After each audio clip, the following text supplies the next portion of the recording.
Bonjour les parents de l'Église Lac-Saint-Louis et les autres églises, si possible. Aujourd'hui, j'aimerais vous offrir une petite idée d'activité à faire avec vos enfants en fin de semaine, la fin de semaine de Pâques qui s'en vient. C'est un petit jeu qui combine à la fois le plaisir de chasser les cocos dans la maison et aussi d'enseigner cette belle histoire pleine d'amour, de grâce, du sacrifice, de la résurrection de Jésus. Donc, le jeu consiste à chercher dans la maison 12 œufs de plastique dans lesquels se cache une petite image symbolisant une partie de l'histoire du Christ. Donc, le bout de l'histoire, c'est de la rentrée triomphante de Jésus dans la ville de Jérusalem jusqu'à son ascension après la crucifixion. À la fin de la chasse, vous pouvez raconter l'histoire de Jésus et ce bout de cette histoire-là. Et là, après ça, les enfants doivent ouvrir les cocos, regarder les symboles et les placer dans le bon ordre, comme ils viennent dans l'histoire que vous venez juste de raconter. Pour ma part, j'ai l'intention de faire une vraie chasse aux cocos, des chocolats, et insérer ce jeu-là, les cocos avec les symboles à l'intérieur, pour que ça soit un petit peu plus festif. Donc, le matériel requis. Vous aurez besoin d'un contenant d'œufs vide, évidemment, que moi j'ai peint.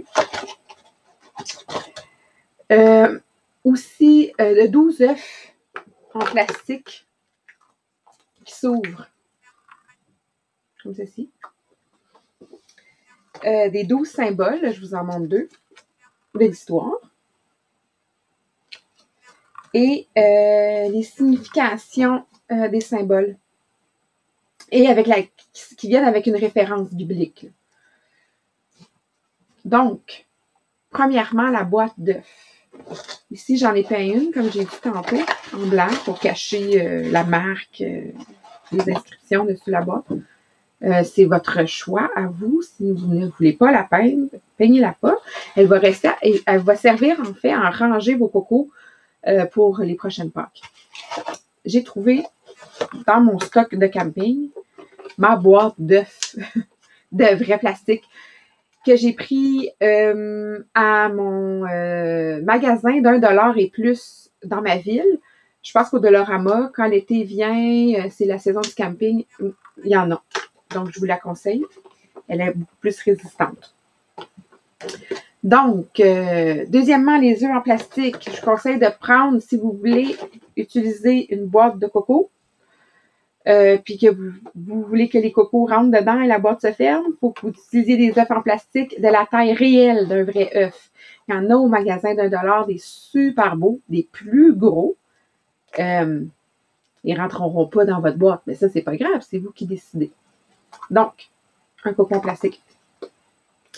Pour ceux qui n'aiment pas trop ça, se déplacer en ce temps de confinement, et je comprends, je suis pareille, vous pouvez prendre votre boîte d'œufs, une boîte d'œufs, et découper les petites coupelles et les coller, garder une petite fente. Faites vos propres œufs, dans le fond. Ça prend plus de temps. Sinon, si vous n'avez pas ce temps-là pour bricoler, petite enveloppe, petit sac Ziploc, petite enveloppe que vous faites vous-même avec une belle feuille de papier. C'est à votre discrétion. Troisièmement, les symboles. Et les explications des symboles avec les références. J'ai créé un document. J'ai moi-même fait la recherche de ces symboles-là sur le net, sur Google Images. J'ai créé un document et le document sera placé par Frédéric ou Jean-Philippe sur le site Internet de l'Église. Et vous allez avoir l'adresse du site Internet en bas de l'écran.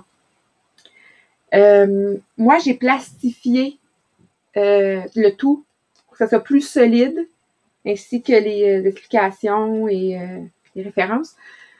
Je sais que c'est pas tout le monde qui a une plastifieuse. Après le confinement, je vais pouvoir vous le plastifier si vous voulez, mais en attendant, imprimer sur du carton solide ou bien imprimer sur la feuille puis coller sur un carton comme une boîte de carton de céréales vide, là. c'est résistant. Mettez un peu de colle blanche partout, puis ça va être plus résistant qu'une simple feuille de papier. Elle va se maganer facilement, surtout que vos enfants vont les manipuler. Donc, je vous conseille, avant le jeu, une journée avant, de lire chaque référence avant le jeu, bien intégrer l'histoire pour pas oublier aucune partie parce que ça va vouloir dire que vous avez oublié un symbole. Puis là, les enfants vont être vraiment mélangés si ils comprennent pas ce symbole-là. Donc, il faut vraiment que vous oubliez pas une partie de l'histoire, que vous intégrez bien l'histoire avec toutes les références. Donc, voilà le petit jeu que je vous propose pour Pâques avec vos enfants. Je vous souhaite une belle Pâques. Du bon temps en famille pour se remémorer cette crucifixion et ce Jésus qui est ressuscité pour nous. Donc, que Dieu vous bénisse.